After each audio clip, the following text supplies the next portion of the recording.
Are you ready to transform your pool into a stunning oasis? At Mainland Pool Service, they're a family-owned business committed to keeping your pool looking pristine all year round. They believe that pool care should be proactive, not reactive, which is why their skilled team handles everything from routine cleaning to complex issues with precision. They prioritize clear communication and personalized solutions to exceed your expectations. Join the Mainland Pool Service family today and experience the difference their expertise and dedication can bring to your relaxation retreat. Contact them now at mainlandpoolservice.com. Nate Bargatze. Look, I say a lot of dumb stuff. I try to keep it in front of large groups. Seems to go better that way. Big Dumb Eyes World Tour. When you say something dumb one-on-one, it's a lot for that person. I'll say it, then I can just feel that they feel the weight of my life on their shoulders. Tickets and info at NateBargatze.com. Don't miss the Big Dumb Eyes World Tour. Nate Bargatze. Thanks for showing up, Memphis. Nothing compares to catching your Grizzlies IRL. And that all starts with buying tickets at Ticketmaster, the official ticket marketplace of the Memphis Grizzlies and the NBA. Ticketmaster gets you to the game so you can catch every highlight. Put that jersey collection to use for the next game and get Grizzlies tickets at Ticketmaster. Whether they're here at FedEx Forum or on the road, Ticketmaster's got your back when it comes to scoring tickets. And there's no better brag than saying you saw it live. Watching the Grizzlies is easy with FanDuel Sports Network. If you have cable or satellite, you're all set. Find us on your channel lineup. You can also use your TV provider login to watch games on the FanDuel Sports Network app. No cable or satellite? Subscribe directly to FanDuel Sports Network online. You can also watch on Prime Video by adding a FanDuel Sports Network subscription. Not sure where to start? Visit FanDuelSportsNetwork.com to learn more. The only thing better than Saturday Night Hoops is when it comes with an exclusive Grizz hoodie. Every Saturday this season, $60 gets you a Grizzlies ticket and a limited edition Grizzlies hoodie. 4 different hoodie designs dropping across 4 Saturday games. Not sold anywhere else. Don't miss your shot to collect all 4 designs. Grab your tickets and gear up now at grizzlies.com/Saturday. Let's face it. There's a lot of trash talk in basketball, but the great teams let their performance do the talking. Like Ford F-150 with Pro Power on board, a class-exclusive industry-first feature that turns your truck into a mobile generator and leaves the competition speechless. Ford F-150, official truck of the Grizzlies. Greatness starts here at your Mid-South Ford dealer. Class is full-size pickups under 8,500 pounds, GBWR. Grizz Nation, Friday night just got a whole lot better. Introducing Buckets and Brews, the ultimate way to tip off your weekend. Every Friday this season, grab a terrace-level ticket to the Grizz game and 2 12-ounce Miller Lights for just $55. Get great seats, cold brews, and Grizzlies basketball. It's everything you need to start your weekend off right. So get the deal that's too cold to hold. Go to grizzlies.com/Friday to lock in your tickets today. Grizz Nation gets set for tip-off 1 hour before every Grizzlies home game with the warm-up show. Get the latest news, notes, and analysis live from courtside at FedEx Forum. Who's going to be the tougher team that rebounds and prevents second-chance opportunities? Join me, Lang Whitaker, along with Michael Wallace, Jessica Benson, and other personalities from Grind City Media, Memphis, and around the NBA. 1 hour before every home game, live at Grind City Media on X, YouTube, and the official Grind City Media mobile app. The long goodbye begins. A very special evening with Journey. Final Frontier Tour.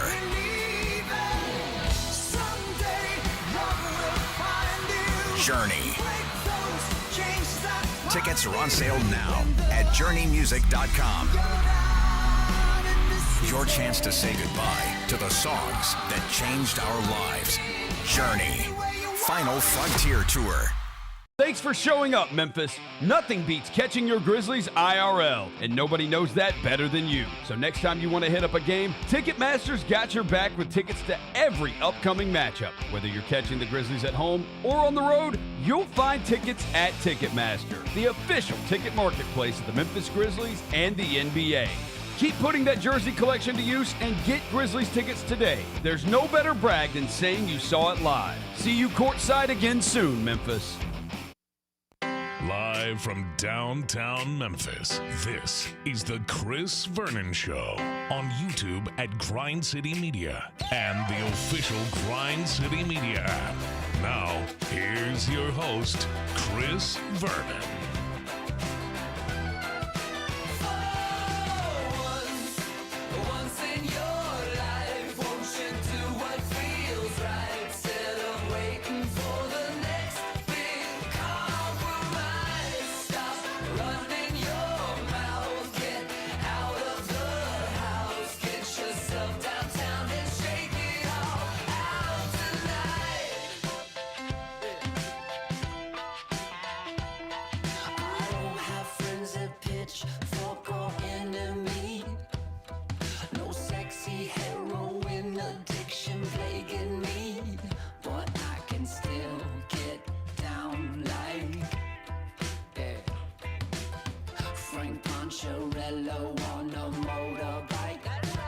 Here we go. It's noon on GrindCityMedia.com. It's Chris Vernon Show. Welcome. It is the Monday, January 12th, 2026 edition of the show. Today on the show, Grizzlies won at FedEx Forum yesterday, though it got dicey there for a while. And then jumped on a 9.5-hour flight to Europe. We will talk about what happened over the weekend. We will also talk about the Morant situation. In addition to that, an unbelievable NFL playoff weekend. Roser got his big dub. The Tigers were depressing. We got a bunch of transfer portal news. Got a ton of stuff to get to. We'll do 10 things. It's a Monday. It's cold out, but smile. Let's do it. Turn it up!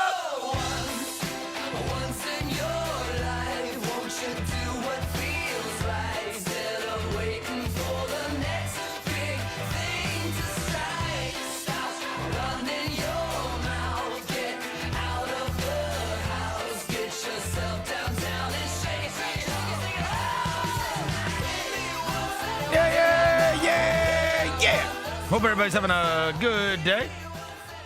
All right, bunch of stuff to get to from over the weekend. Quite the busy weekend.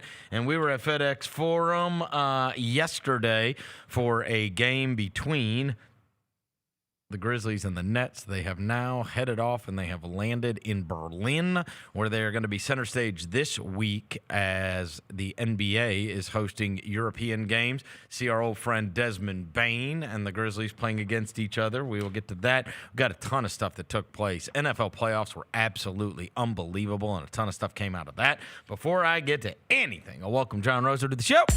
John Roser, a.k.a. the Cologne Ranger, the Body Spray Bandit, Senor Sack, Johnny Backpole, Johnny Bearcat, the Grim Roser, John Asparagus, Johnny Netcarb, John Lance. He's Dr. Thunder. He's John the Polluter. He's John Purdy. Hello, John. I need to add Purdy.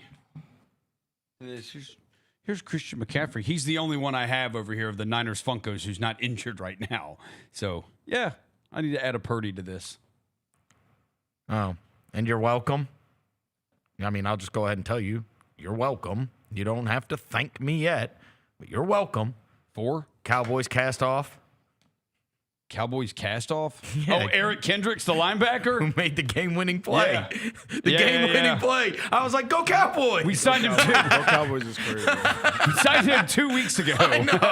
I know. Go Cowboys. No, when he signed with y'all over us, which he clearly realized was a mistake, and then came back with the Niners this time. Oh, well. Yeah.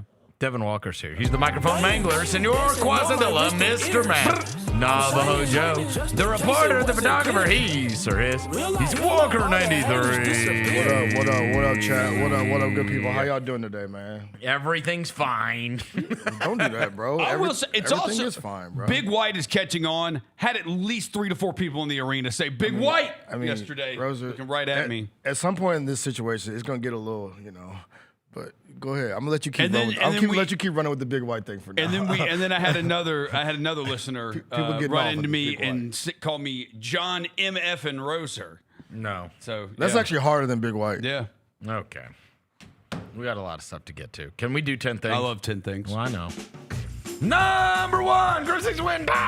Grizzlies win. Oh my gosh, this was. Did they though? I mean, it was 98-90 yesterday, and it was about to get dark.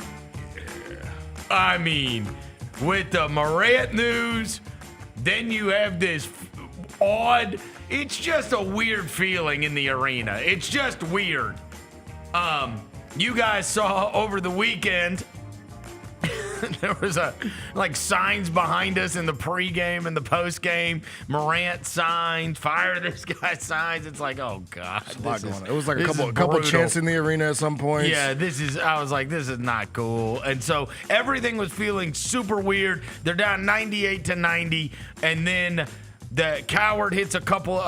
Spencer hits a three. Coward hits a couple of threes. Aldama hits a floater. They close the game on a 15-0 run, and all's well that ends well. And thank God, because that would have been, after what happened against Oklahoma City, it would have been an absolute catastrophe to lose this game to the Brooklyn Nets and then have to jump on a 9.5-hour flight headed over to Europe to play some games. Yeah, we've already did our first share of losing to ass teams. We've done the Wizards twice. Oh my gosh, twice. We've done the Wizards twice. I think we Utah.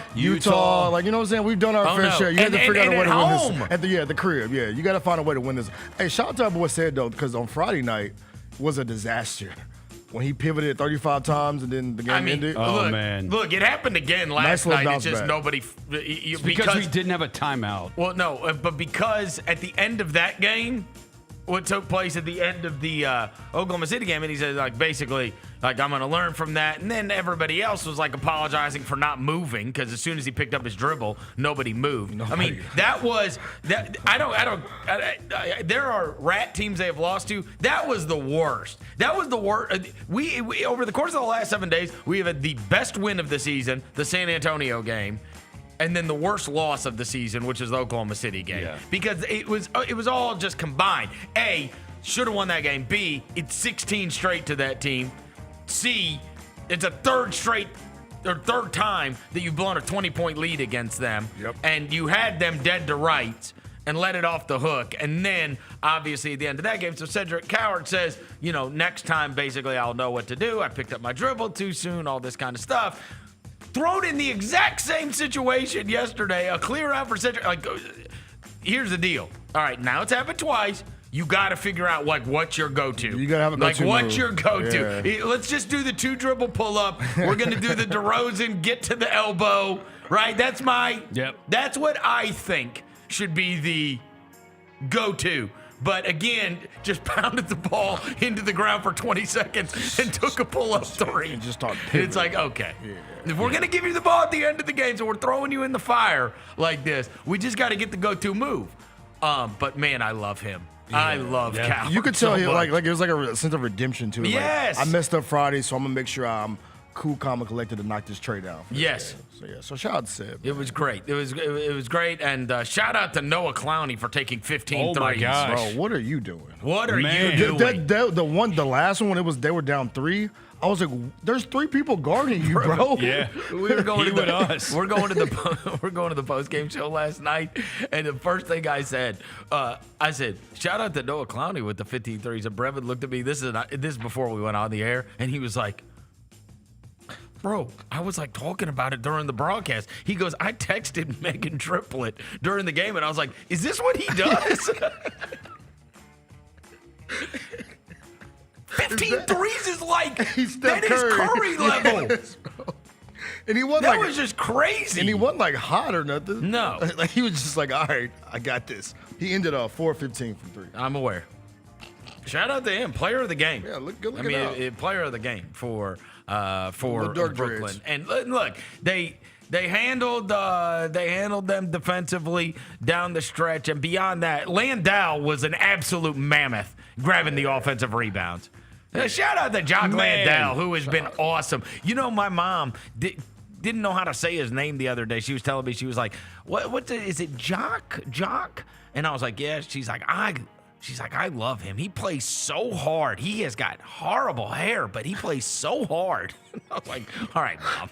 All right, Mom. You know, he's cooking his hair. Yeah.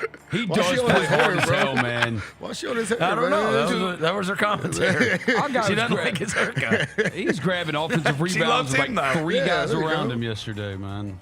He's a mom favorite. Hey, grind better than looks. I don't care about looks, bro. We're here to grind, bro. That's right. Yeah, and I like his hair. Yeah. The mom favorite. I've seen worse. She loves him. I've seen worse. Huh? Like if you would have a hierarchy on our team of bad hair. Oh yeah. I don't think he's at the top. I agree with that. All right. Shout out Young Jock though, man. So, anyways, look, at least they were able to get a win over the weekend, and what should have been a 3-1 homestand when it looked like it would be a 1-3 homestand, it's meh at 2-2. Given, I mean, again, everything's relative. The Oklahoma City game. The San Antonio was great. The Phoenix one was understandable, and they have been bashing in everybody and posting funny videos after they do. And then the Oklahoma City thing was mega depressing, and then you did what you were supposed to do yesterday against Brooklyn. And so now they head off, and they were going to have to take a plane. They headed out after the game last night and obviously landed safely in Berlin, where they are going to have a week of European basketball. Santiago Dama was on our postgame last night, and I did get to ask him. He said he is going to have a contingent there. He is the only he's the only European player on the team, right? I believe that's true. Yeah. And I think and I don't know if this still holds, but I think last year he was the only Spanish player in the NBA, which was wild considering that influx of when we had that, it's just odd break in action considering we had the Gasols come along and Ricky Rubio come along and Sergio Rodriguez. Yeah, Rudy Fernandez. There was a big Spanish contingent for some time in the NBA. There's 3 now? 3. Santi, Hugo Gonzalez. That's right. Rookie. And I did not know he was Spanish, but it says Zachary Richecher. I thought he was French. Yeah, I thought he was French also. Real GM says he's from Spain. Really? Yeah. But he plays for France. Yeah, but yeah. Okay. Yeah, real GM. So maybe he must have. Maybe he was born there and grew up in France or something. Yeah, I don't know. a little. Okay. Yeah, interesting though that So him and Hugo. I forgot about Hugo. We saw him in the preseason with the Celtics, and I was impressed. And Celtics fans have really taken a liking to him. Yeah. He's been a good one for them thus far this season. Hugo Gonzalez. Also awesome name. Only Hugo. Richecher moved back to France when he was like 3 years old. Okay. So he was born in Spain, but okay. Gotcha. So All right. Anyways, number 2, the Morant Saga. All right. So yesterday was weird. There's no way around it. Friday night was weird, and then yesterday was weird because we had the Oklahoma City game and then obviously the Brooklyn game. And the Oklahoma City thing happening after the news came down, and we discussed this on Friday, was horrible. And then it just led to these insane heightened emotions because of the way, it was a double whammy, right? You got this terrible news for a fan base and then this terrible game for a fan base. And now everybody's going to be mega emotional about the entire thing. And that's why some wins are bigger than others, right? Like they needed that desperately. But it was weird to watch the emotions of all of it. And then, like, if something happens and, like, everybody's out of town, like if it would have happened, like, right before this European trip or something, it would have been a different dynamic. But because you have 2 home games and people are showing up in their Morant stuff, over the course of the last 2 games, and people are putting up signs and people are doing whatever else, and you have a lot of differing opinions on what is now happening. But we have all had it all happened like right before we were going on the air on Friday, and then you're talking on the go, and so we've all had plenty of time to think about it, and we've also been at the arena for the last couple of days. And here's where I'm at on this. And this is what I said Friday on the show when this happened. And it's for anybody that's listened to this show, I have said no less than 700,000 times from the beginning of the season. This was right after the LA game where things went awry. and he just stopped playing in the second half and then said his piece in the post-game press conference, and then got suspended. From that point on, it has been my goal to get everybody in a room and have this get worked out. That has not taken place, right? Look, I don't know if they've ever been in a room, but it's pretty clear that it hasn't gotten worked out. And then, over the course of the past week, I've come on the show after virtually every game. Bro, they have got to get on the same page. You're watching it play out, right? Yeah. Like, you're watching it play out in real life right in front of you. And then he was out with the injury. And then he was listed as questionable 3 games in a row. And I was like, oh, come on. Like, and then next game, by the Oklahoma City game, he was ruled out, and then we had the story come down. And it's like, geez Louise. Like, as you guys know, on Thursday, I texted you guys, and I was like, it's over. And then, of course, that story comes out on Friday because I'm like, this is untenable now, right? Like, whatever is happening, right? If he's not going to play, there's nothing to do. Right? And then it's going to happen. And then I said on Friday, here's my hope. I'm hoping this is the last straw. I'm hoping that this is the wake-up call. And he just says, you know what? Let bygones be bygones. I want to be a part of this. I don't want to go anywhere anyway. Because, look, I'm telling you this. I've always come to you as a fan first. Right? Like, here's the deal. Nobody wants this guy traded. I mean, there's a few. There are people that just say, I want to move on. I'm done with the drama. This is exhausting. I got it, right? But the best possible scenario, and this is all anybody has wanted, is for him to be playing at an all-NBA level, happy being in Memphis. That's it. That is not happening. I have said 1,000 times, like, we got to figure out a way to make that happen. But if it's not going to happen, then obviously something has to give. So it reaches this breaking point. And again, I'll say this again. My hope was you're going to get on this plane to Europe.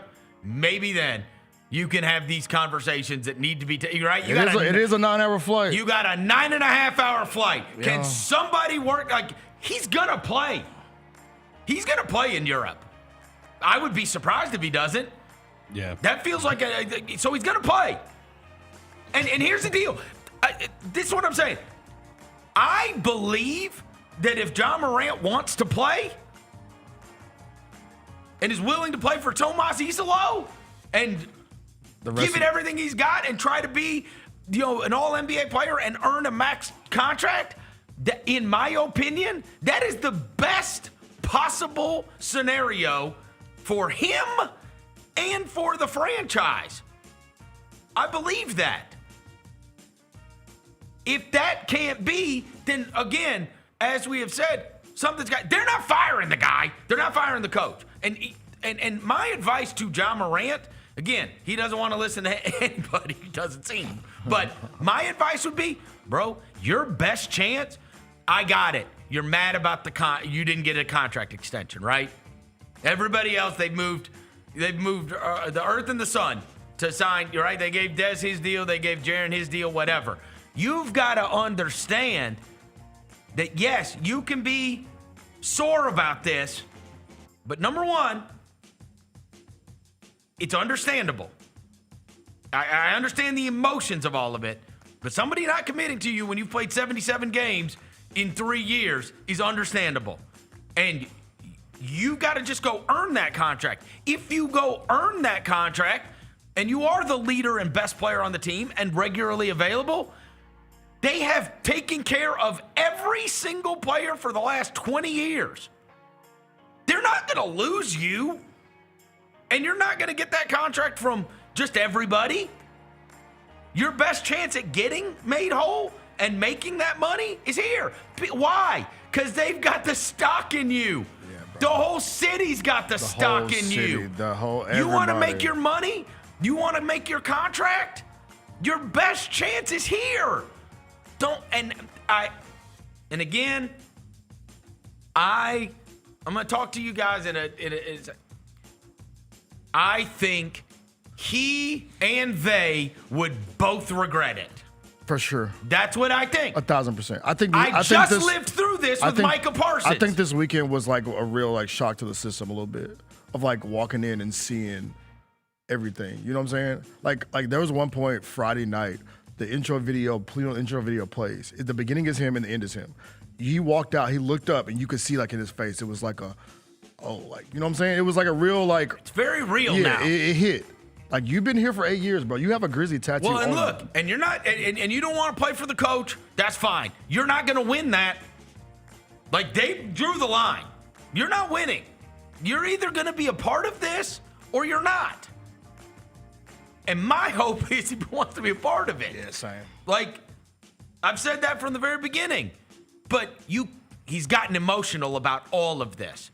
And I am older and wiser now. I'm going to give you a little history lesson real quick, okay? On Memphis media. And for long-time listeners, you may have heard me talk about this before. But it was 2010. Roser was with me. It was 9. Fall of 2009. And I had a guy who was working with us who I had gotten his job. And I had gotten offers from several places. Like things were going great for me at that point. A lot of things were going viral that we were doing, and I was young. There weren't that many of us in the country that were like around my age range, and so I was getting opportunities. I didn't want to go anywhere, but I was getting opportunities otherwhere. And one of the opportunities was a really good one, and I was going to make a lot more money doing it. It was Birmingham, Alabama. Okay. At that point, the biggest thing in the country, ratings-wise, was the Paul Feinbaum show in the afternoons on WJOX in Alabama. And the show that was on right before that is a show that I used to do guest spots on with Ian Fitzsimmons and Lance Taylor. Ian Fitzsimmons' wife was from Texas. They had little kids. They want to move back to Texas. They call me, and they offer me a lot of money to come down there and do the show. I go back to my guy, and I say, look, I don't care about making that kind of – I understand, right, the situation we're in, and I'm not going to make that. But I certainly do want to make more than what I am. And I'll stay. And time went on, and I go back in there, and I felt like the guy stabbed me in the back. And I had passed up opportunities, and now that when they told me they were going to take care of me, they didn't take care of me. So I felt stabbed in the back. So I said, I'm done. I'm out of here. I called Birmingham, and I said, I'll do it. I'm gone. Roser knows. Roser was looking at apartments. I said, Roser, you got to come with me. We're going. They got you a job, too. So I say I'm going to go. I go and meet with them in Tupelo. It's halfway. I go and meet with them in Tupelo. Whole thing's worked out. We're now to December. And it's about to be December. And I'm at 7:30. This is going to be a good history lesson for everybody that cared about Memphis media back then. Because it changed everything going forward. One of my best friends in the world is Gary Parrish. I call Gary. Gary is on with Jeff Calkins at my station. And I say, Gary, I'm leaving. I'm not going to say anything, but I'm out of here. And I'm about to tell them, I'm about to give them my 2 weeks. Okay? I'm out of here. 92.9 was a rock station. The guy that runs 92.9 had met me for dinner in East Memphis and told me, if you will come, I will change this to a sports station. I said, I'm happy where I am right now, but let's think about this, right? I called Gary and I said, look, I'm going to leave. The guy at 92.9 wants to start a sports station. Call him tomorrow. I called the guy, Dan Barron. I call him and I said, look, I'm going to Birmingham, but you need to hire Gary and Jeff because they'll both come over there. I was like, because I'm going to be done here. And so he's like, all right, bet. He gets a meeting with Gary. He gets a meeting with Jeff. He hires both of them. I go back. It's 2 weeks before Christmas in 2009. And the guy says they call me. The general manager at WJOX has been fired. My deal is gone. She was the one bringing me. I'm like, oh my God. Oh my God. What am I going to do? Like, I've already told them to buzz off. I've already told Jeff and Gary to leave. What am I going to do? So I go back to them and I say, look, hold on. Look, I was mad. I was emotional. I've got to fake it because I don't have leverage. I don't have a deal anymore. Right. So I'm like, I'm like, look, let's just calm down. How about this? How about I'll do the show. We don't have to even think about money. I'll do the show. You give me the ad spots. I'll go sell the show myself. Keep me on the health insurance. Because I'm panicked because William is due in January. Thus the beginning of the Chris Vernon show that I went out and so January I was in a suit every day, Rose will tell you, and I sold out that entire show with ads. It was the only thing I could do at that point because otherwise I wasn't going to have any income, right? And so that's what I did. And there's not a day, there's not a year that goes by that I don't thank my lucky stars that I didn't do it, that I didn't really move. I was so mad. I was so hurt. I was so like, they want, why does this place want me more than that? And I was going to leave. And it could have all been, my whole life could have been different. And Rosers too, if we moved down there. And it was like, thank God that didn't happen.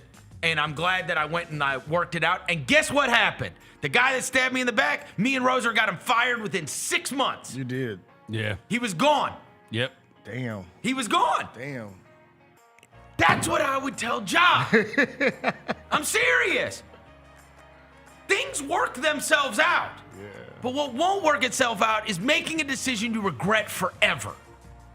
You will regret this, bro. You want to be a Grizzly, bro. You will see regret it in your that. face. Just you like me, I Grizzly. look back every day, every year, and I'm like, look at what happened. Like, if I would have done that, I'm not here for all hard grit and grind. I'm not here for the Grizzlies. I'm not, none of that. I'm covering, I guess, 7 national championships. I mean, that's not too bad. It wouldn't have been that bad. It wouldn't have been that bad. It wouldn't have been that bad. But I also, it's a whole different world. It's a different life. And I'm happy that what happened, things happen for a reason. I say all that to say, I hope that was the last straw, and it like there's a dose of reality. Yeah. Like, bro, this weekend was because this is forever. Yeah, you're making a decision that it's going to impact the rest of your life, and it's like, be healthy, earn your contract, play for people that love you. I mean, what is going on? You can't let this get away. If he's not a good enough coach, he'll be gone. That's what happens. That's what happens in this world. Superstars last forever. And I will tell you this. Once upon a time, not to compare myself to John Morant, but dude, you get emotional. And I almost made a decision that would have changed everything for me. Yeah. Everything. It would have changed none of this happened. None of this happened. Now, maybe something different, and maybe it's a sliding doors moment, and I would have been happy and would have moved on to do something. I don't know, but I'm glad it turned out the way it did, and I'm glad I'm still doing a show in Memphis after all of these years, and I do think that no matter what, you've got to let that go, and you've got to just decide, I want to be a part of this.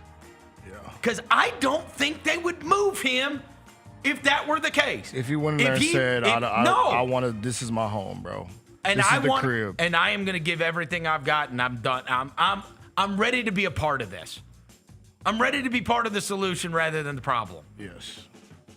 Because that's what's happening right now. You know what I mean? It really He's is. not playing, and dude, nobody's going to be on your side if you're not playing. Because I have always been the guy that's how me and Tony are best buds.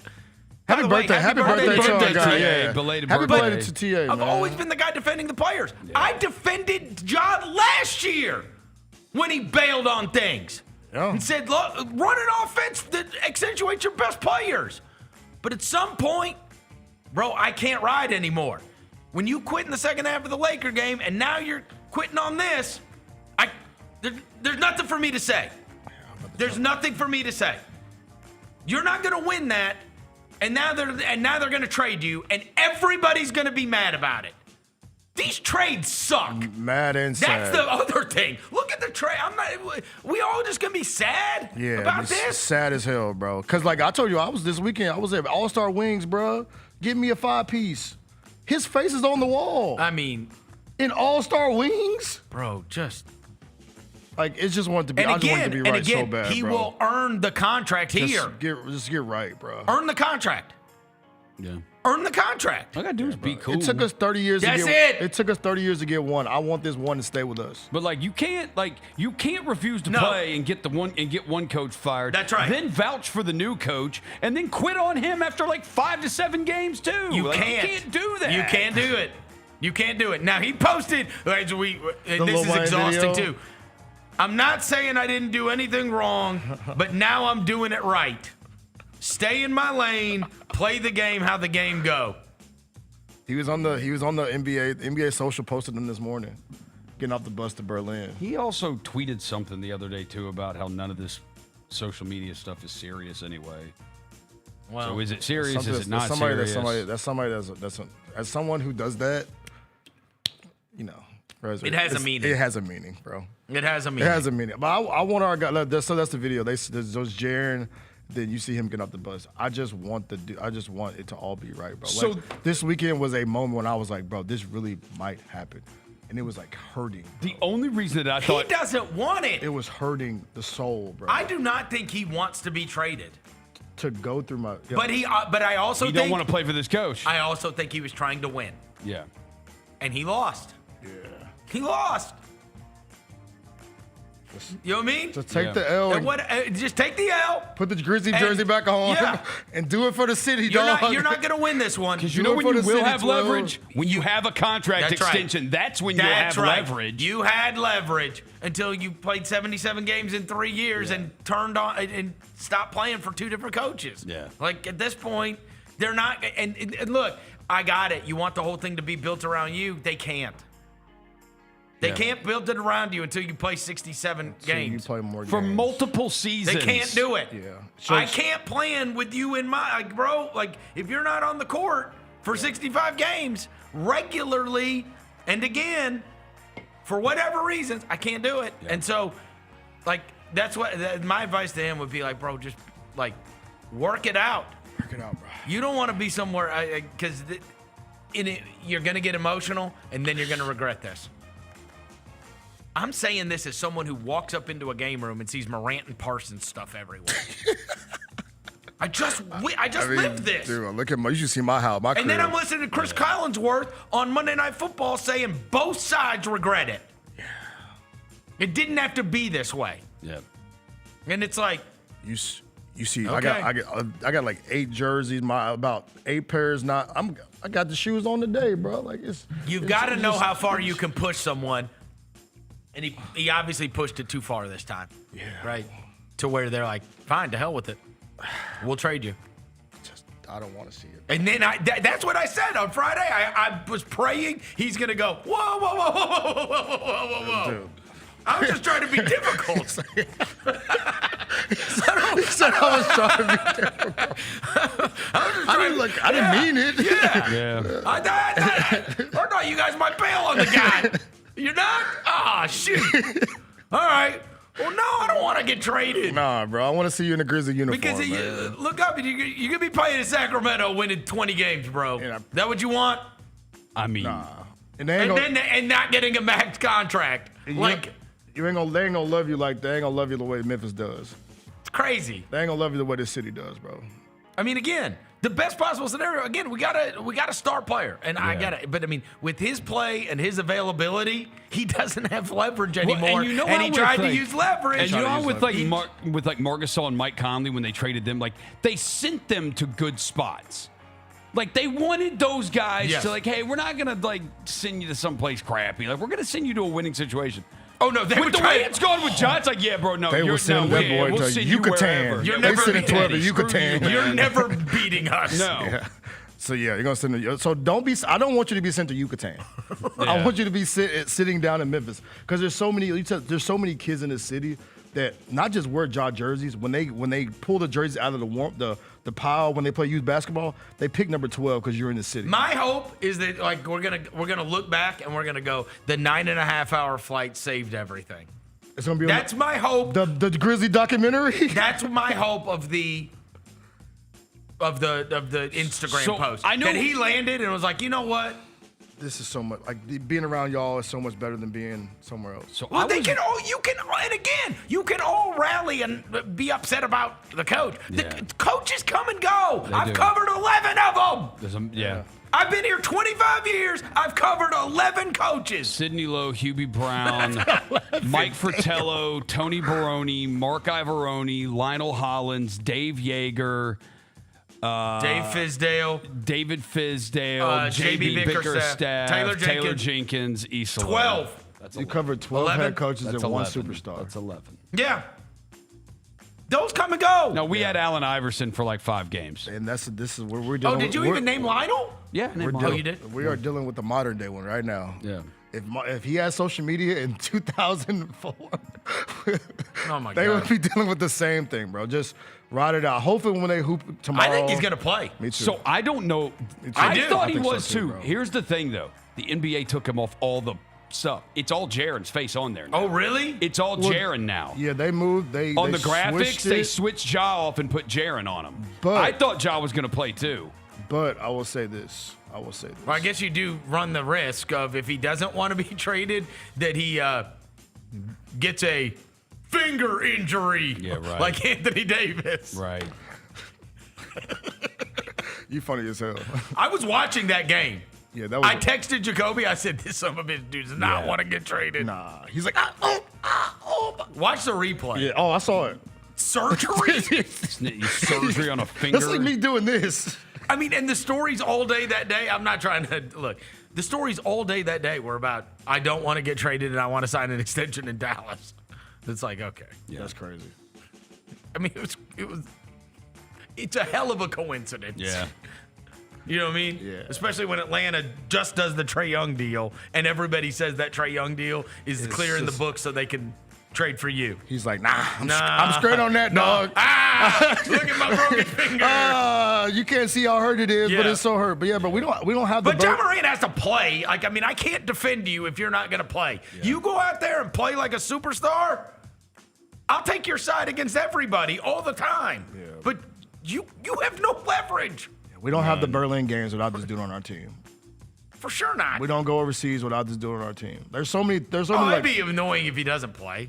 It'd be super dope if he does go out there and show out. I know. Over there. You know what I'm saying? Also, he has like no trade value right now. Yeah, Look at these deals. These deals stink. Yeah, like Pringles and a Phantom. He has none. The best thing. Look, if you want out of here, play great. If you want to stay here, play great. What's going on right now is the worst possible thing you can do. Because people are the worst. Sad as a mug. The worst thing you can do is sit it out. The best thing you can do to get what you want is to play and play great. I don't know why somebody else doesn't tell him that. Seriously. Well, because even if he does play, he can't play more than 5 games in a row without getting hurt. Damn, Roser's out. Yeah. Go ahead and be out. Yeah, go ahead and be out. Go ahead. It's pop your ish, bro. Be out. Go ahead and be out. I've been out for 2 years. That's fine. Well, we ain't out, Roser. I am not out. I know. I'm not out, bro. I know. I'm not out. I'm riding with our superstar, bro. I'm out on the trades. The trades are. I mean, none of those are. I mean, Pringles and yeah. But you're not going to if he doesn't play. Like you can't get any. You can't. But look. It's like they want young players and draft picks, dude. No team is going to give you young players and draft picks. I am still a sports fan at heart. I want to root for guys I want to root for, and I wanted to root for Micah. I just don't like. I don't like losing guys. It would feel all wrong to me. Like, but I also don't. But as I said from the very start, I understand. I'm not. This is. I think a lot of people want us to. I'm not taking a side here on this. When it's coaching, I have criticized them. When it's front office, I have criticized them. When it's I've criticized them. End of story. to me, at this point, this is on Ja. You can be mad at the front office all you want. This is about Ja. Go out there and play. You're on the team and they're paying you. Go out there and play hard and play great. And if you want to get traded, that'll help them trade you. If you want to get an extension, that'll help you get an extension. But what's going on right now is bogus. Yeah. And quitting on your team is bogus. Yep. Like, that's not it. That's not it. You're not, I don't. You remember how mad I was at Micah standing on the sidelines when he wouldn't play? And he's just standing there with it. It's not it. That shit hurts, bro. That's not it, right? Yeah. And I'm not going to defend you on that, right? But when it's come to whether it was Taylor last year during some of those losses and the way they handled things, or the offense and the way it wasn't using Ja, or the front office and how we looked up 3 years later and still hadn't improved Dylan Brooks and Steven Adams. It's like everybody has gotten there. We have laid it out on all fronts, whatever the case may be. But in this one, this is not like everybody gets so emotional and they want to turn it into who's the bad guy. Like, at this point, there's only one person who can fix this and even give it a chance. Yeah. So for all of you that love Ja Morant and want Ja Morant to be here and want to turn the front office into the enemy, I promise. Do you think they wanted to put that out on Friday?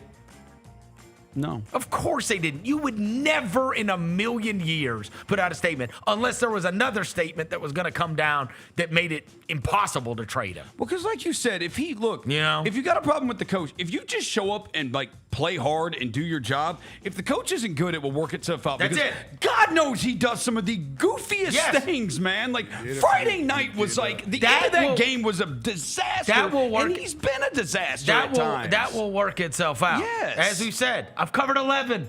But you only covered one. You know what I mean? So, bro, suit up, play hard, be happy. Oh. That's it. Just hoop. That's just hoop. Just ball out, bro. Ball up top. I need a ball up top tweet from Ja. Ball up top. But other than that, like, I can't defend you. I can't. And they'll trade your ass. They told you. Like, you pushed them so far that now, because if he's not playing, you can blame whoever you want for him not playing. But in the end, if he says, hey, I'm all in, I guarantee he'd be playing. Yeah. Who is that not good for? They're not banishing him from the team. They're paying him. You know what I mean? They didn't send him home.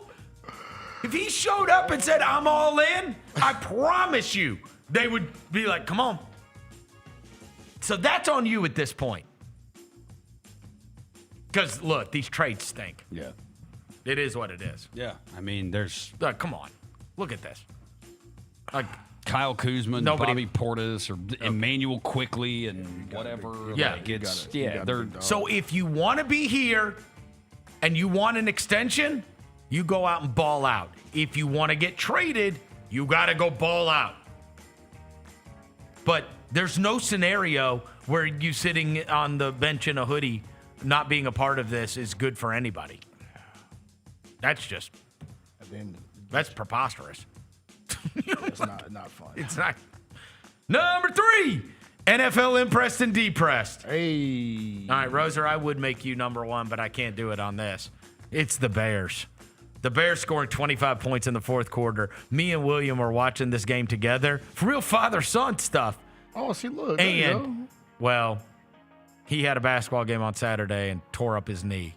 So he was laying in the bed with his leg propped up with ice all over it. So when you get an immobile teenager, they don't have a choice. They have to talk to you. Yes. I sat in the room with him watching the game.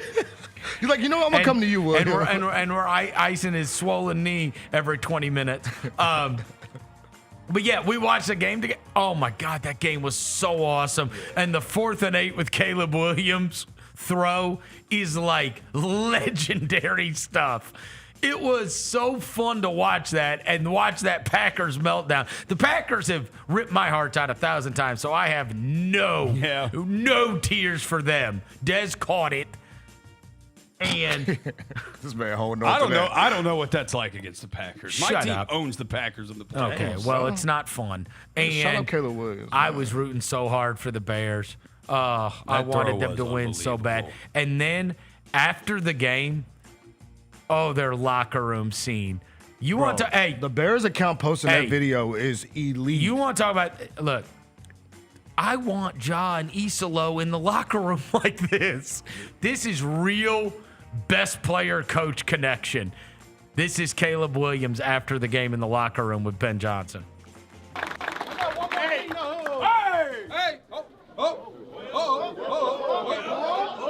15 years, they said. It's haven't beaten, Green Bay or whatever since whatever, right? Talk heavy. Look at this guy right here. First playoff win. Everything he's done for us as a coach, everything the other coaches have done for us. And it started with him, with bringing in everybody and, Get emotional. And all of that, right? And for me personally, he's been get emotional. For me personally, he's been monumental in my life so far. Yeah. And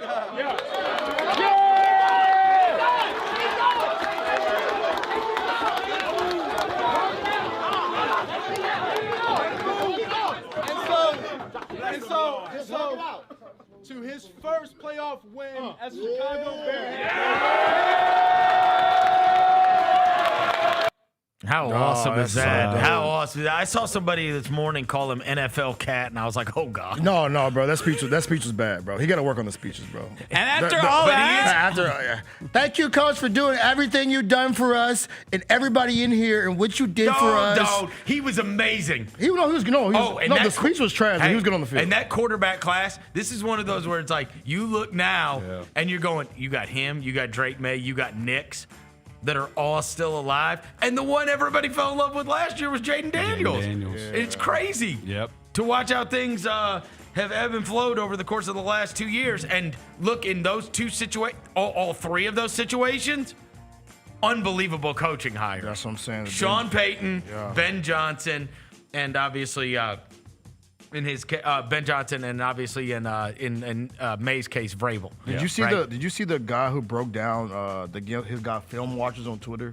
He broke down how Ben Johnson used some stuff against the Packers to win the game. So apparently they've been running like little bunch receiver stuff on the left side. He used that on the final play to disguise it, and then the play where DJ Moore caught the pass. He used that to disguise like a bubble screen. He slipped DJ Moore out the side and scored the touchdown. I was like, yo, that's some real football technician, knowing some of these coaches, these offensive coaches that can do that. You know what I'm saying? The plays they run, 3 to 4 plays before set up that play. He set it up in the first quarter. Yeah. He said, I'm going to keep running these bubbles, and then eventually those bubbles set up the game-winning play for the Bears to win it. It was an unbelievable playoff game for sure, and that's a forever one for Chicago Bears fans, especially beating a rival like that when Rodgers just owned you for 15 years. Rough stuff. The 49ers. What a win. Yeah.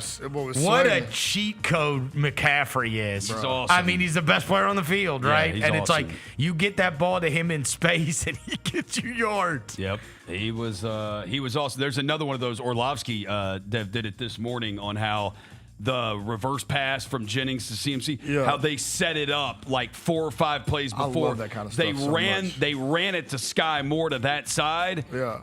And all the Eagles players followed, and they stopped it. So they were like, okay, we're going to do it again, except we're doing this. You're going to pitch it to Jennings, and it's going the other side. And they're love that nerdy football stuff, and they're bro. not paying attention to McCaffrey at all. And Jawan Jennings was a 4-star high school quarterback recruit. Is that right? Coming out of high school, yeah. He was ranked ahead of Sam Darnold coming out of high school. He was Tennessee, right? Yeah, Tennessee receiver. 7th-round pick. Who did he have the massive game-winning catch against? Georgia. Was it Georgia or Florida? Georgia. Josh Dobbs. Yeah. Josh Dobbs threw the pass to him. I remember that. Roger, did you have sweat rolling down your booty crack or no? No. What was it, 4th and 11, right? And I was texting you guys one stop. Yeah. And obviously the Cowboy gets it. Purdy threw the 2 picks. The first one was horrible. The second one, I think the wind caught the ball. The wind was so bad. It was like 40-mile-an-hour winds. The wind caught it. And he just didn't get over the top of the defense. But he came back 10 plays, 66 yards, had 42 yards passing on that drive, had a first down run on that drive, and he caught McCaffrey in the end zone for the touchdown. The irony of the guy who complains the most in the world about not getting the ball? Vernon, I told you, bro. Dropping the ball? It's because he ain't touched the rock the whole game. Bro. A.J. Brown. He was so confused about the ball being on target that he dropped the rock. Bro, you can't. I mean, it was a critical drop. Yeah, it was a critical drop. An absolutely critical drop from the guy that hates that he never gets the ball to the point where he reads books on the sideline. He was like getting into it with the coach in the first half. Yeah. AJ. Roser, you didn't think they were going to win. Oh, man. You didn't have enough confidence in your team. Dude, I did. Robert Saleh. AJ, come be a Titan again. Robert Saleh. I do hate the Eagles. Deserves, he's going to get a head coaching job. This will be our only season with him again because he'll get a head coaching job. But what he's done with that think people will look at it and they're going to go, you know what? That was a Jets thing, not a Saleh thing. This guy just needs look at the Jets since he left. Their defense. Their defense was good with Saleh. The Jets was. Their defense was awesome with Saleh. And then it fell off a cliff after he left. I got to be honest. We playing 4 rookies on defense, 3 linebackers who were not on the team 3 weeks ago. It's insane. All right, I'm gonna give you. I'm gonna. As much as I pull your chain about stuff, I'm gonna tell you what my real opinion was yesterday. After as I was watching that game, I was like, bro, this team would mow everybody on the way to a Super Bowl if they had Brandon Ayuk and Nick Bosa and Fred Warner. I'm like, bro, they have all pro level players that are out. Yeah. What if they had? And George Kittle got hurt. George Kittle tore his Achilles. They didn't even have Pearsall, right? We didn't have our first round pick, Michael Williams. He's out for the year. It's dude, if they had all their players, if you just had D. Winters, our second linebacker next to Warner, he was out too. I'm saying if you had your 53-man roster and you had Bosa and Warner and Ayuk and there's nobody win the Super Bowl, because you're able to win with backups. Yeah. If you had Ayuk was your number 1 receiver. Yep. Pearsall would have been a perfect slot guy to have. And then you have I could say the best pass rusher now that Micah's a Packer. So you have as good a pass rusher as there is in the world in Bosa and the best linebacker in the world in Warner. Yeah. It's if you had everybody, this is not even we're not even having a conversation because you got nobody. Well, and Warner, you're winning. Warner, we don't even have his backup or his backup's backup. That's tough. You have Eric Hendricks who played for the friggin' Vikings in 1997 and was a Cowboy a couple weeks ago. It's wild. They are you talk about sometimes how you hate your team, bro, I love this team. Oh, yeah. They are, it's house money. Yeah. It's house money. How the hell are they doing How this? about you be confident then, bro, week by week? But you just saw Seattle, too. I know. So. They should have beat, it was 13-3. That game should have been 30-6. They mauled us that whole game. We couldn't do anything against them. I'm going to tell you, Devin, I said, look, this game today, we'll see if he feels the same way today. But this is a question I asked him yesterday. Yeah. I said, would you rather win today if I tell you that you're losing to the Seahawks or just lose today? And he said, I would just rather lose today. I hate the Seahawks. Do you feel that way now? Yeah, bro, it depends. What's the loss? You don't feel that way. What's the loss? Because that one is that's an one all-time that playoff win. You're going to hold on to. That's an all-time playoff win. So you don't feel the same way. Because winning on the road in the playoffs is insanely hard to do. You do not feel the same way as you did. Now, hold on. How does the loss to the Seahawks go? 42-0. 42-0. Yeah, 42 shit. I can take that. Because then we're just not as good. Okay. If we get blown out by Seattle, then we're just not as good. If it's close and you lose, okay, wait. I get my heart ripped out by them. If it's a 21-20 game-winning field goal, I get my heart ripped out, or a Brock Purdy last drive pick, or something you would rather not be which is certainly on the table because my guy will throw picks. Yeah, and their defense is loaded. So you pump your chest out or not? Also on the impress, big dub, Josh Allen. Oh boy. Look at this graphic. You ready for how Josh Allen's played in the playoffs? Don't do this. Man, no, dude, you ain't ready for this. Don't do this. This is Josh Allen in the playoffs. 26 touchdowns and 4 picks. Sheesh. This is unbelievable. This is the best career TD to INT ratios. Josh Allen, 26 touchdowns, 4 picks. Second is Mahomes with 46 touchdowns and 10 picks. That's elite, bro. I mean, that is unbelievable. And that's the thing. And the person who's always been in his way, bro, is Mahomes. And Mahomes is not in his way this time. That's incredible. Damn. That is incredible. Yeah, that's big time. 26 touchdowns and 4 picks. Dude, one of those touchdown runs yesterday, he like bowled over a dude from Jacksonville. Oh, the play where he hurt his leg. Wait, that was an look. As a guy who's a fan, all-time horrendous Romo performance. Oh, Romo, he lost his He juice? just was. I mean, every friggin' thing was just. Meanwhile, Brady is just getting better and better. Yeah, Brady was on cooking Fox. yesterday. Every single thing that happened to Josh, I was like, "Oh, Jim, he hit his finger. Oh, he's going to the 10 again." And, like he made me think that like Josh Allen warrior. was dead Yeah. or not gonna finish the game 20 times. Jim. You turned him into a road warrior, I know. bro. That's how it sounded. And he also had, bad. I can't remember if it was yesterday or one of the games like last week or 2 weeks ago.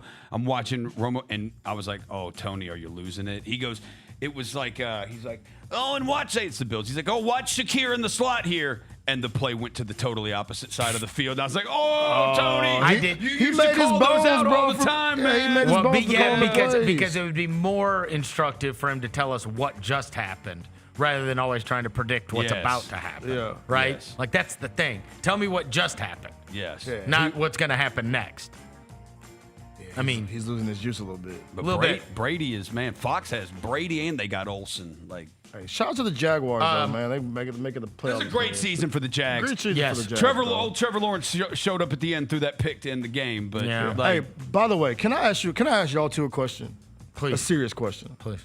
I'm going to send this to Jaylon. Jaylon, I hope you have this queued up. Did you see the post-game thing that all the capital J journalists... I've got it. I've already got it. Oh, you got it? You got Yeah, it? don't on worry. there? Okay, you got it. Let me get to deep. Okay, my bad, chat. My bad. Drake Maye and the Pats, obviously on the impressed. Drake Maye threw an absolute dot to Hunter Henry. And Yeah, he did. that thing was just Yes. a war. And their defense was fantastic in that game. Yeah.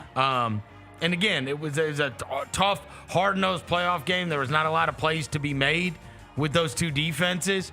And I thought, like, he made the big one, right? He made the big one that mattered. Also, Stafford evidently going into their huddle and saying, "Let's go rip their hearts out" against Carolina. That's strong.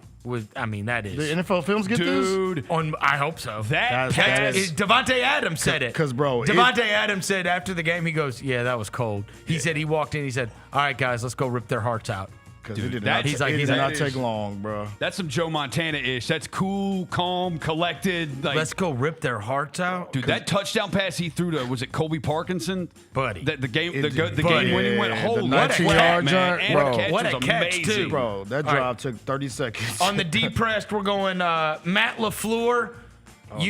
I mean, He's keeping his job, though. he is keeping his job, but look at this. Look at this stat that I found over the weekend. Yeah. This is the craziest stat I saw all weekend. How many double-digit losses? A lot of all the Fernando Mendoza This is the double-digit leads. Yeah, Yeah, they blown a million of them. Look at this. The Packers are the first team since 1970 to lose 3 games when leading 10-plus points in the final 5 minutes of the game, including playoffs. Teams were 306-1. Dang. This year's Packers, they're 6-3. By the way, that picture looks exactly like my coworker Logan Murdoch at the Ringer. Oh, let me look up Logan. Look at That does look like Logan Murdoch. Yeah, I met Logan. Logan's been in town, right? That looks Yeah. That looks exactly. Oh, don't do Logan like that. It does. That picture right there does. Hey, by the way, he played awesome.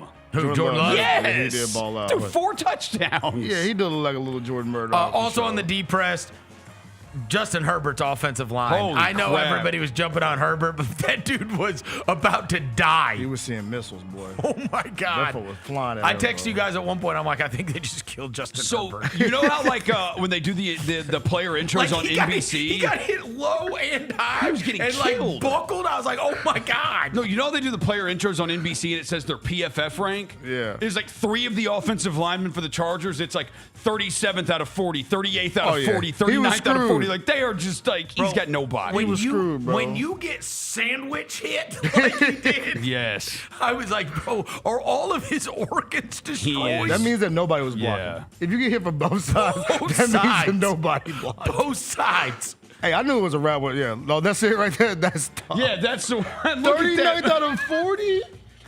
Yeah. Yeah. Blowing out for Justin Herbert, man. That is tough. Also on the deep press, the Panthers defense. Like, why are you all 10 yards off of them that entire last drive?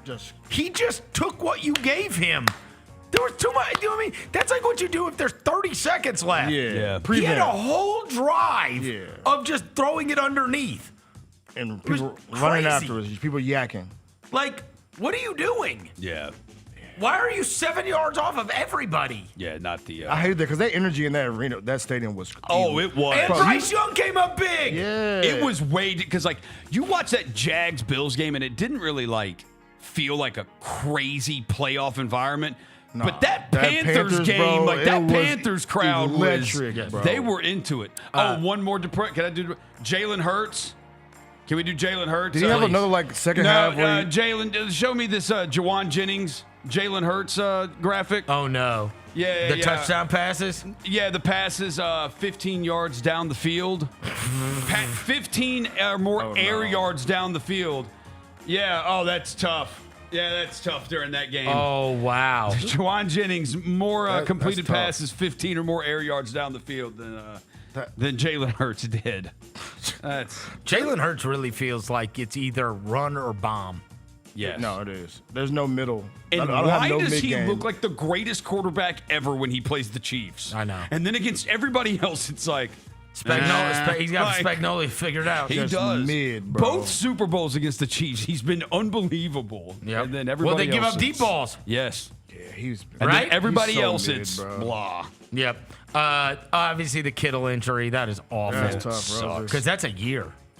Yeah, probably. He's how old? He's getting older. He's going to be like 33 when he gets back. Yeah. So his days is like he will always be able to do the Jason Witten 5 yards out, catch he'll always be able to do that. Also, this press conference becoming a journalism war. Yeah. After one of the Jacksonville reporters tried to pick up Liam Cohen's spirit.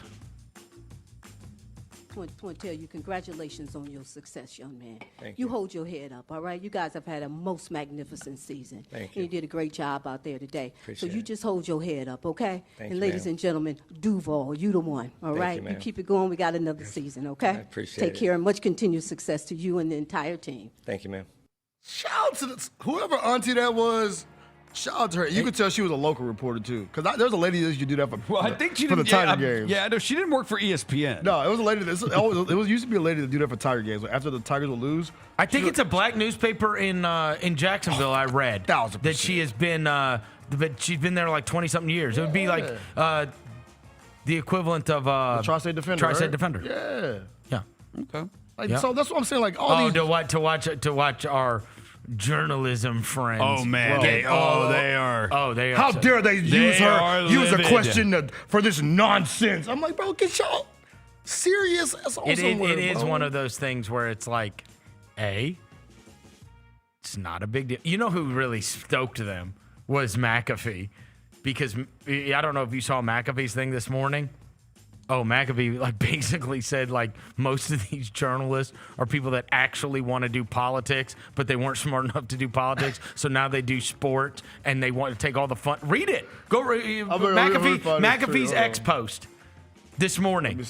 He sent them over the edge because the writers are furious. Oh, let's go. They are furious at Pat. Read it. Where is it at? I'm trying to find it. Pat McAfee. When did he tweet it? Oh, I forgot his show's on, so it's all the clips. Hold on. This morning. Oh, yeah, he's got so many clips. Yeah, he got so many clips on from this right show. now. Hold on, let me see. I gotta scroll. Roser, you find it? God dang, this dude. Man, dude, they are constantly posting clips from their shows. Yeah, they load his clips. Golly.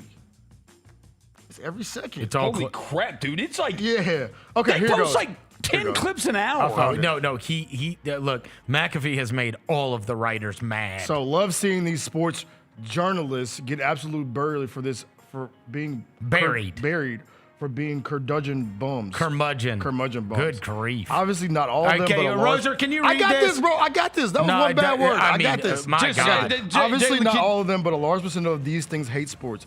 They hate what sports are for people, happiness. They hate what sports are for society, unfiller. They're political journalists by nature who preyed on sports because they saw it as an easier path to make it.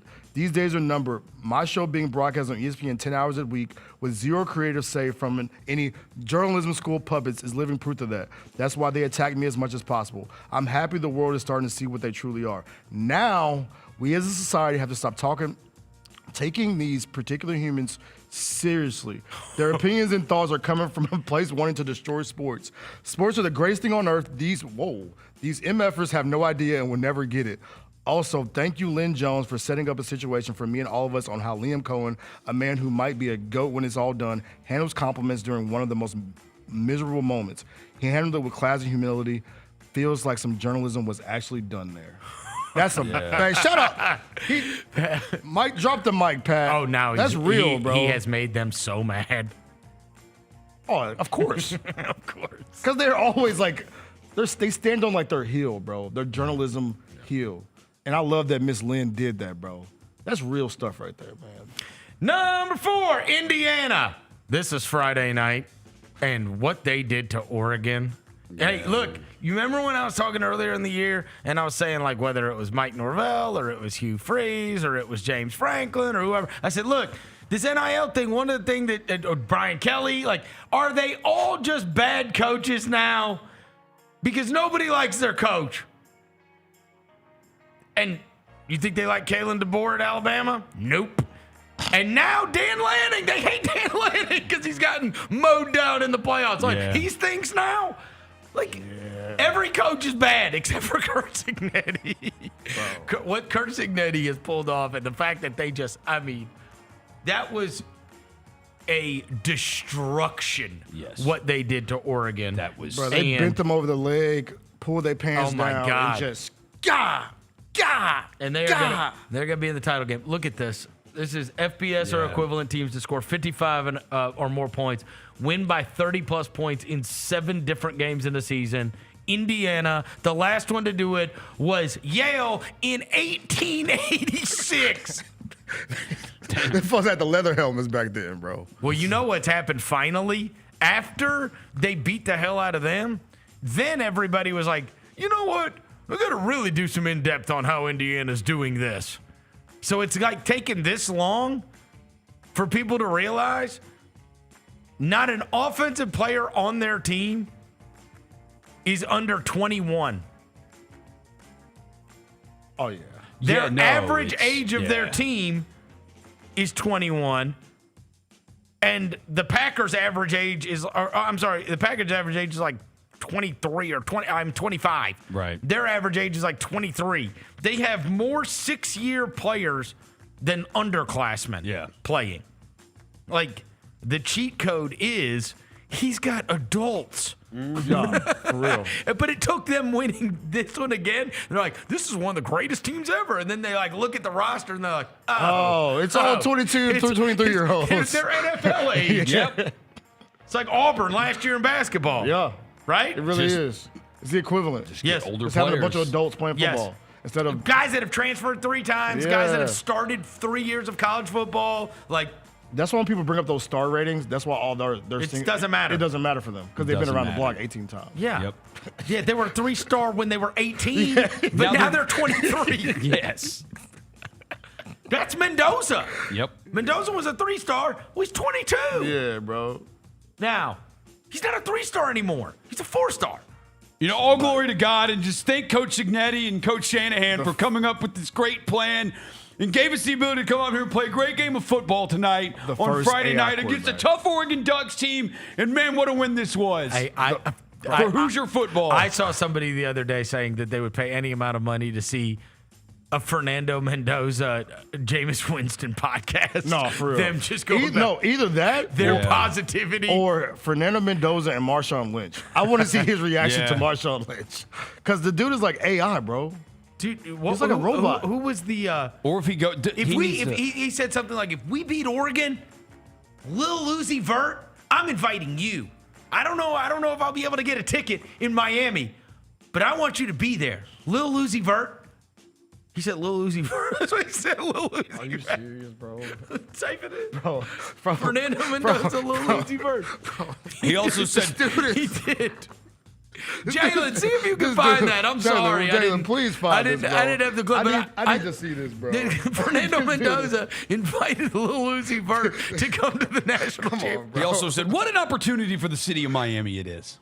What an opportunity. A great program like the Hurricanes, the Hoosiers on the come up.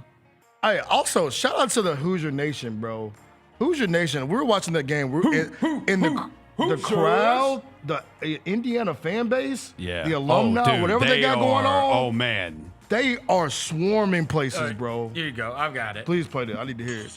If we make the national championship in Miami, this is a formal invitation. I don't have extra tickets because it's going to be in Miami, but I will find some way and somehow to invite you. I don't even know which set. Uzi Vert, if we make the national championship in Miami, this is a formal invitation. I don't have extra tickets because it's going to be in Miami, but I will find some way and somehow to invite you. I don't even know. Bro, that's insane, bro. Why does he want Lil Uzi Vert to be there? He's a Uzi fan. Look at him. Oh, my gosh. Yo, I'm so good. That's a confusing photo, bro. Like, what's happening? What is going on? Like, who put the watch That's on that who? NIL money. That's crazy. But no, Indiana fans, bro, shout out to them, man. No. Yeah, they Indiana. have, Shout out to Kurt Signetti in Indiana. And they say everybody in the free world's taking them minus 7.5 against Miami. Yeah. Good luck, Miami. You see the high. They have both. What they just did to Bama and Oregon was crazy. The second highest scoring margin in history. It was Florida State's number 1. Second, number 2 was Indiana. I would have thought the LSU team, but it's that Jameis Winston. Jameis Winston team. Florida State team. the Jameis Winston team, and then the Indiana team's number 2. By the way, beating teams by 553 points is OD, bro. Yeah, that team was. People sleep on how good that team is. Number 5. I'm not going to spend a lot of time on this, but the Tigers are depressing. Oh my God. I mean, this is just like get through this season. Penny's done. It's OV, bro. I mean, not done at Memphis. Done with this team. The only savior is hopefully Fred Smith from Briarcrest and Cello Jackson. Cello show up next year, and you got a squad. This year's squad is so frustrating, and I think he knows, and he just. I mean, losing by double digits to FAU. You got a bad crop. You messed it up. You got to win your conference tournament now. You got a bad 15, bro. That's what happens when you switch out rosters every single year, and. Just listen to how depressed he was after this game. Yeah. This is just brutal. I mean, it saddens me what this has become. Because this season, I mean, God, no juice. Just no juice. This isn't it. This is it. This is just not it.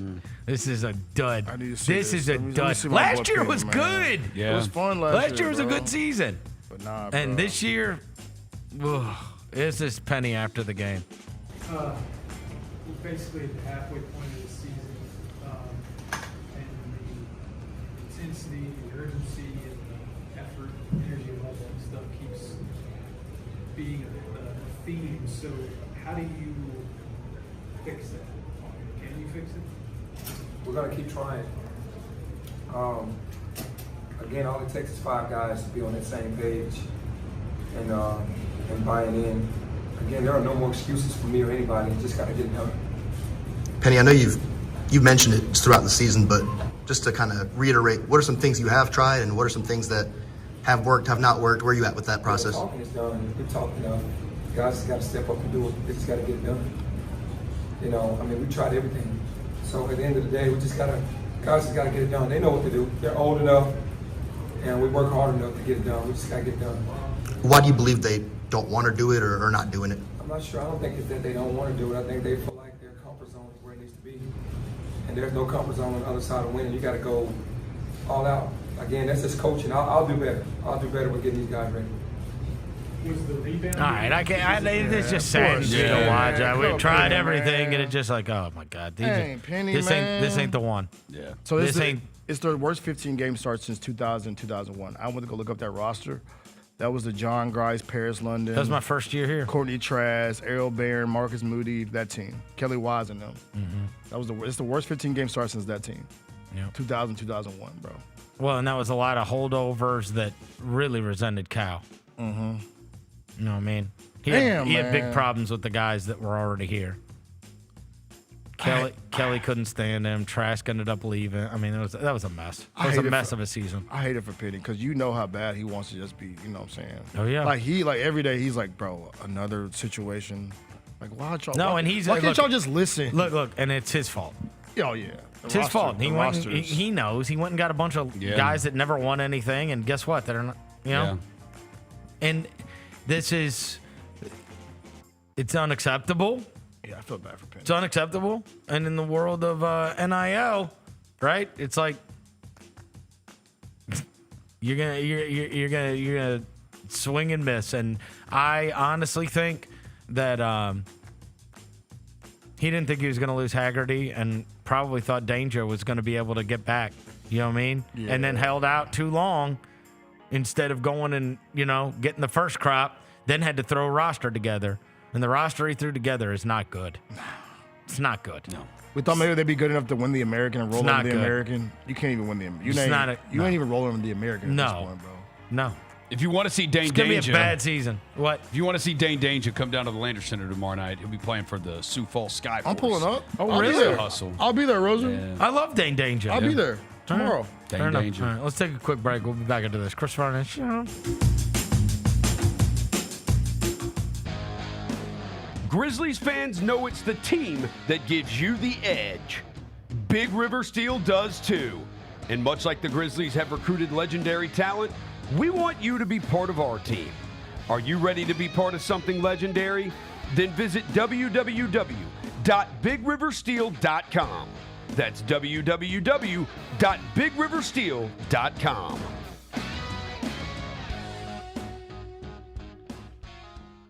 The Grizzlies are proud to team up with Prime Global Group, a company on a mission to redefine real estate investment. By leveraging deep experience, strategic insight, and robust resources, Prime Global Group is shaping a smarter, socially responsible future. Whether you're an investor or simply curious, now's the time to explore innovative strategies that align with your values. Join the movement and discover how you can be a part of this exciting evolution. Visit primeglobalgroup.net to learn more and connect with the team today. That's primeglobalgroup.net.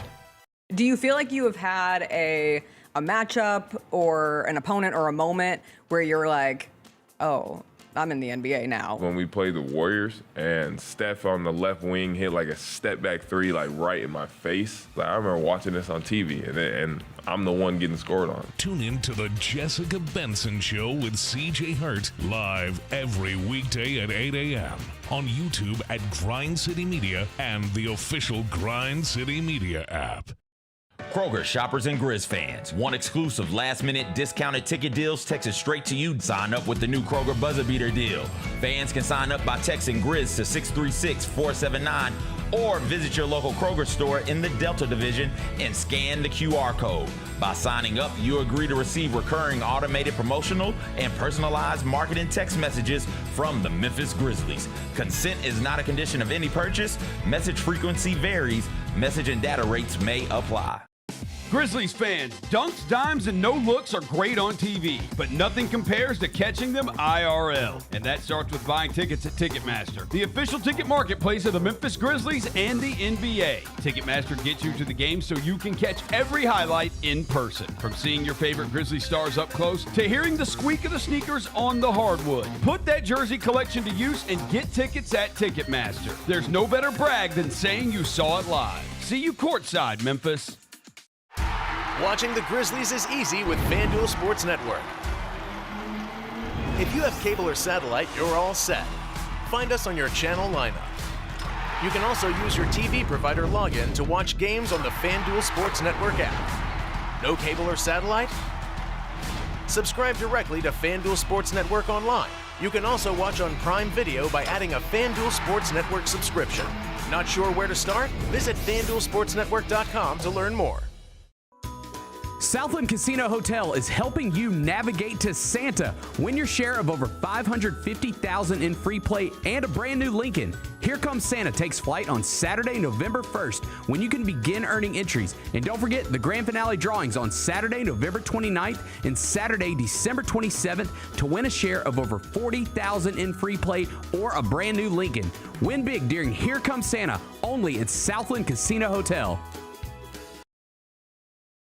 Own the 2025-26 Grizzlies season with the 10-game Flex Pack, the ultimate way to catch all the action on your terms. Choose your favorite matchups from intense rivalries to weekend thrillers and customize your pack to fit your schedule. Visit Grizzlies.com/packs today to build your perfect ticket pack and cheer on the Grizzlies your way. It's your team, your season, and your schedule. So don't miss out. The Grizzlies are the one thing everyone in the family can agree on. So join us every Sunday this season for Sunday Family Fun Days. It's a steal at just $35 and includes a ticket to the game, a $10 food voucher, post-game free throws on the court, and a meet and greet with mascot Grizz. Space is limited, so grab your tickets now for this unique experience your family won't soon forget. Go to Grizzlies.com/Sunday and have a fun day.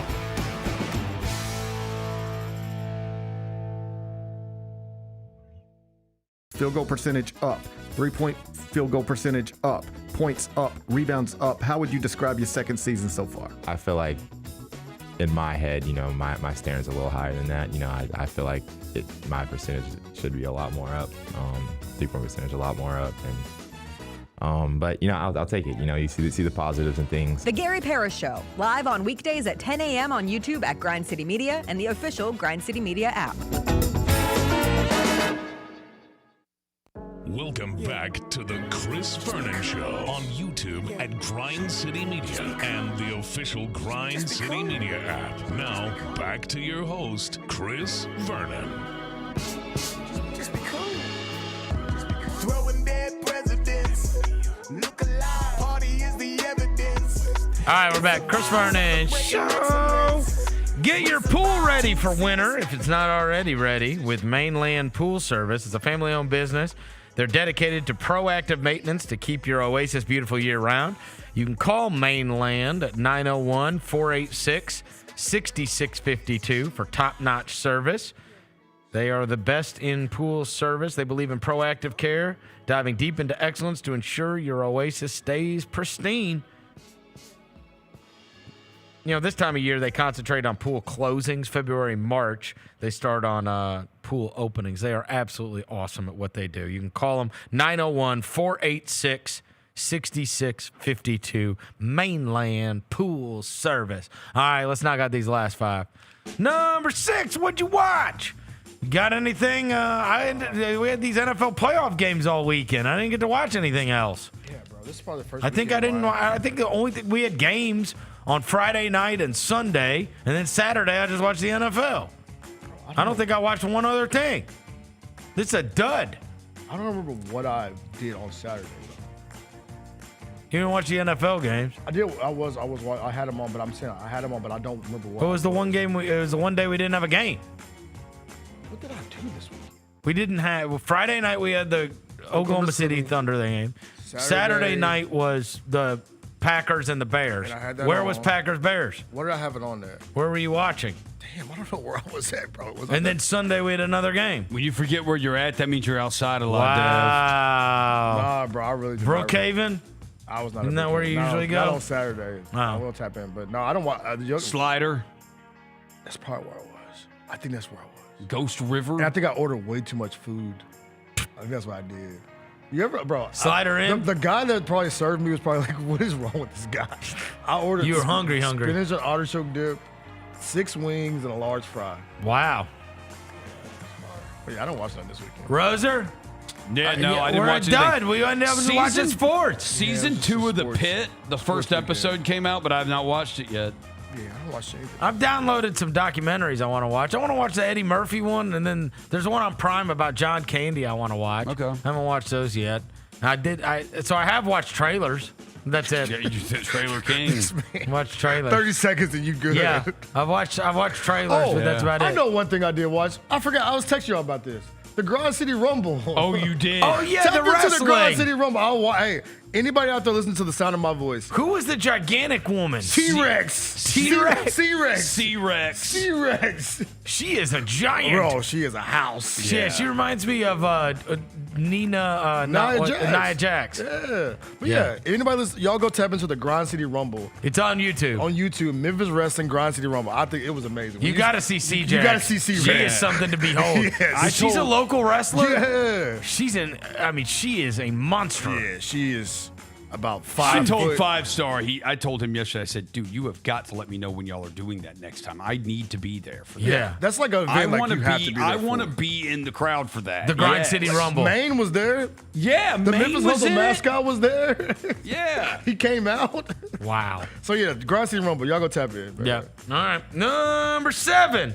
The portal. All right, we got a bunch going on. Baby Mahomes is going to Oregon. Yeah, he is. So Baby Mahomes is headed off to Oregon, and then we've got a bunch of others. So I went and pulled up on 3's top transfer portal guys. The number 1 guy they had on there was Cam Coleman, the wide receiver from Auburn, who is going to Texas. Yeah. Sam Levitt is number 2, and they say he's going to LSU now. Yep. So he was Really? the Arizona State quarterback. Boy, I loved that team with him and Scatterboo. Yeah. And he is awesome. So Lane Kiffin got him one down at LSU for sure. Number 3 is a lineman, offensive lineman, which is great news for Lenoris Sellers because he's going to South Carolina. Jakaris Peak, who is going from NC State to South Carolina. 4 is John Henry Daly, who is going from Utah to Michigan, so he's following his coach. 5, Chaz Coleman, who's the defensive end at Penn State, who's super awesome. Tennessee got a really good one in him. So Tennessee got him. Tennessee took Penn State's defensive coordinator, Jim Knowles. Okay. Yeah. 6 is available. It's Damian Wilson II, who is another edge rusher. He's going to go from Missouri to somewhere. 7 is the running back that was at North Texas, who's going with his quarterback and coach to Oklahoma State. Byron Brown from South Florida is headed to Auburn from South Florida. And then Jontez Williams, who is a cornerback, is going from Iowa State to South Carolina. So, guys, South Carolina, Beamer's gotten some guys, you know what I mean? Yeah. You look up and down, and I'm trying to find if there's who the next quarterback is. Brendan Sorsby, of course, is going from Cincinnati to Texas Tech. We talked about that last week. I mean, and then you get through a line of Texas Tech guys. Of course, they're throwing Big around money. the money. They got 3 of the top 20 transfer guys in a row. You see that Hollywood guy switched from Alabama to he switched from Texas. Bama to Texas because Texas threw that bag at him. Yep. So Hollywood Smothers is his name? Yeah, Hollywood Smothers. Raiola was the one today. He was 23rd on the list, and they say he is going to Oregon. And I'm trying to see. That probably means more is what? He's going to the NFL then? Yeah, it has to. Yeah. He means he got. That has to mean he's going to the NFL. He got a call for sure. I'm trying to see who the next quarterback on the board is. Oh, it's Rocco Becht, who's going from Iowa State to Penn State with his with Campbell, his coach, with Matt Campbell, yeah. And then Deuce Knight going to Ole Miss. It says. Yeah, the Auburn guy. And Ole Miss is still trying to get Trinidad's Trinidad, 6th yeah. season. They're suing, so Usually when they sue, they usually win, right? Yeah. Good point, because the next number 8 is Trinidad. Okay, so the lawyers are seeking an injunction. The viability of Ole Miss quarterback Trinidad Chambliss playing college football is headed to court in Mississippi. Tom Mars told ESPN in a statement last night that he and a noted Mississippi trial lawyer, William Liston, plan to file suit against the NCAA in state court this week for a preliminary injunction that will aim to secure Chambliss's eligibility. Liston, is also the founder and general counsel for the Grove Collective, their collective for athletes. So, look, they got real lawyers, right, that are super invested in this. The NCAA on Friday denied a waiver for a 6th season who finished 8th in Heisman Trophy voting. The NCAA will not comment until the lawsuit is filed. The organization directed ESPN back to its detailed statement about Chambliss's waiver request. The organization made it clear that sufficient medical documentation was not provided. Mars told ESPN that he and Liston spent most of the weekend preparing the complaint for a preliminary and permanent injunction. Mars had previously called a court in Mississippi a level playing field. We expect the lawsuit to be far more detailed and documented than other eligibility lawsuits that have been filed in the past year. Therefore, considerable work needs to be done before we'll be prepared to seek an injunction that would allow Trinidad to play next season. Mars added that the timeline of the following would be, quote, towards the end of this week. So we will see what they're able to do, but they are certainly lawyering up for this one.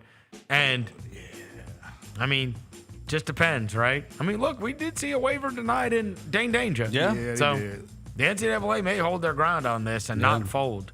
Because it's a tonsillitis, right? That's why. Huh? It's a tonsillitis that feels like you can get in the Is that what it was? Tonsillitis? I think he had tonsillitis that 1 year, and I think that's probably why he's trying to. That's the story. I also read a story about that too, about what that year he lost, how he lost that year. Yeah. I hope he gets it, bro. Put your Trinidad out there hooping again. Said a decision aligns with consistent application of NCAA rules. So far this academic year, the NCAA has received 784 clock extensions, 438 in football. Of those, 25 cases cited an incapacitating injury, 9 in football.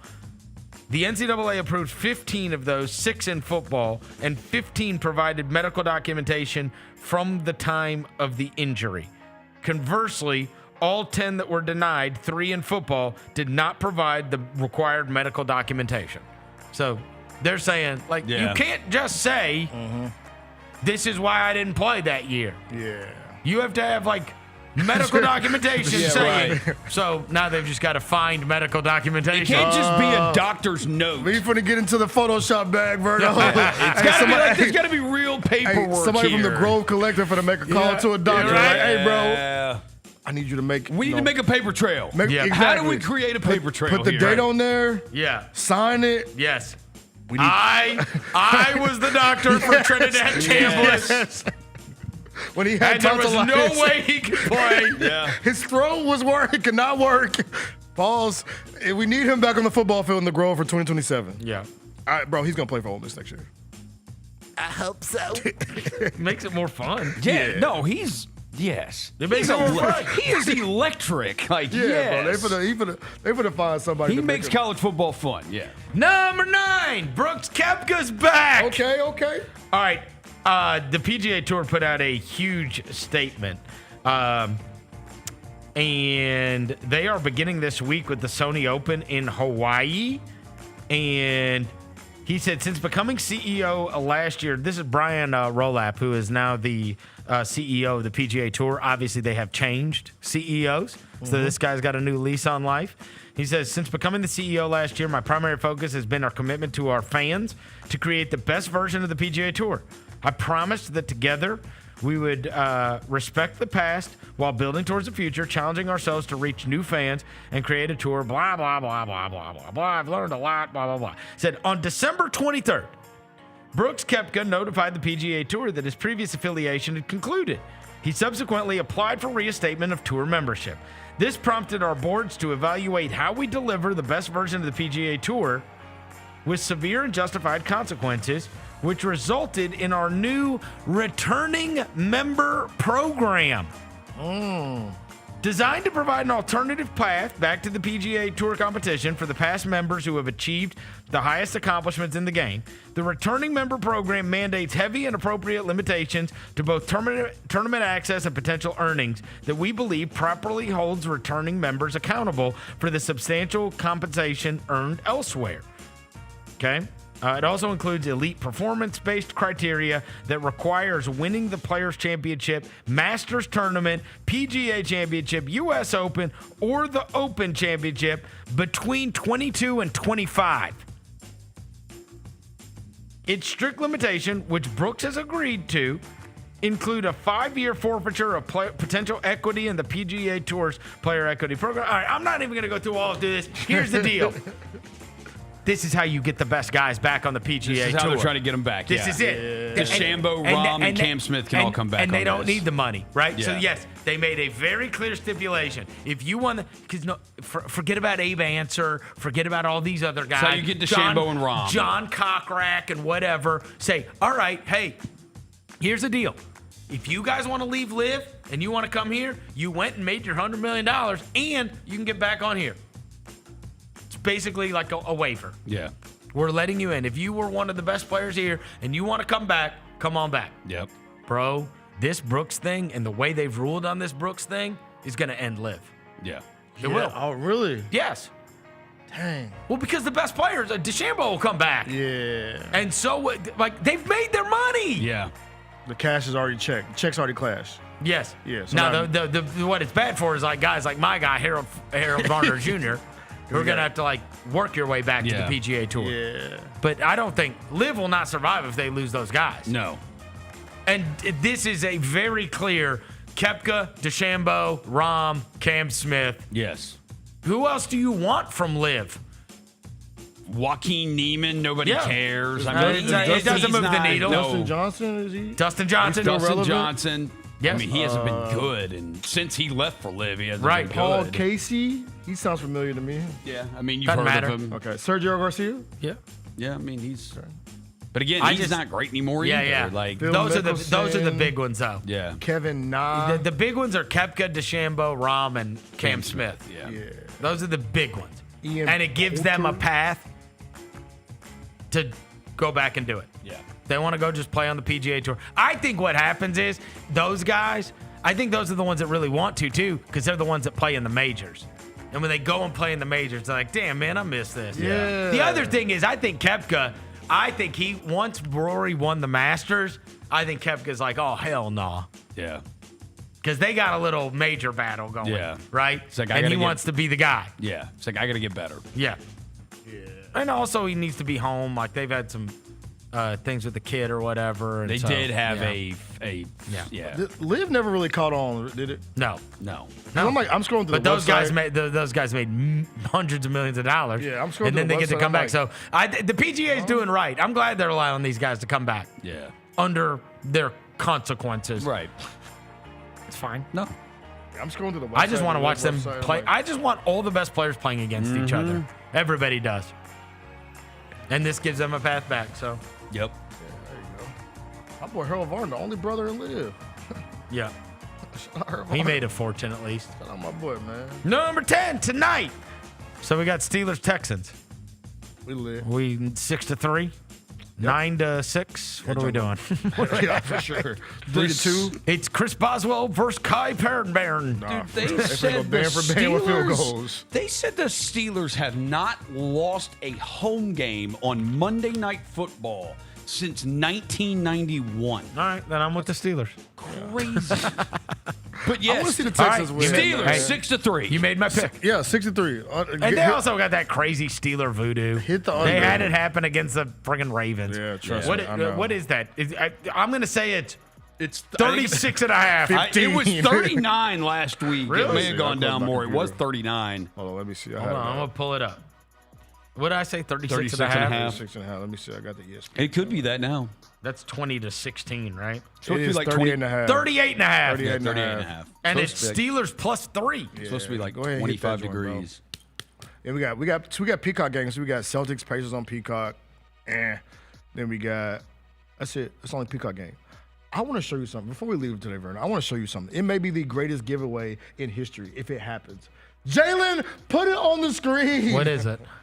The Orioles are giving away a Tupac bobblehead. Put it on the screen, Jalen. Orioles? Oh, wow. We got to find somebody at the Orioles we know, bro. Oh, wow. We have to find somebody. We need this bobblehead, bro. May 8th.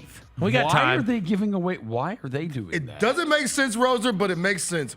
We need a Tupac bobblehead on the Chris Vernon With show. an Orioles With a- jersey. Yeah, in the chain. Unbelievable. That may be one of the greatest giveaways of all time. It is great. You know, the Redbirds need to do Mick Jagger bobbleheads. Like, How about yes. this? Keep it going. Throw Tupac in the Redbirds jersey. Why not? Put Tupac in a Redbirds Yeah, jersey. just everybody giving out Tupac bobbleheads. Yeah. I'm with it, bro. All right. It's going to do it for today's show. Thanks to John Roser across the glass. Thanks to Devin Walker. Thanks to Jaylon back in the studio. We will be back tomorrow. Until then, we gone.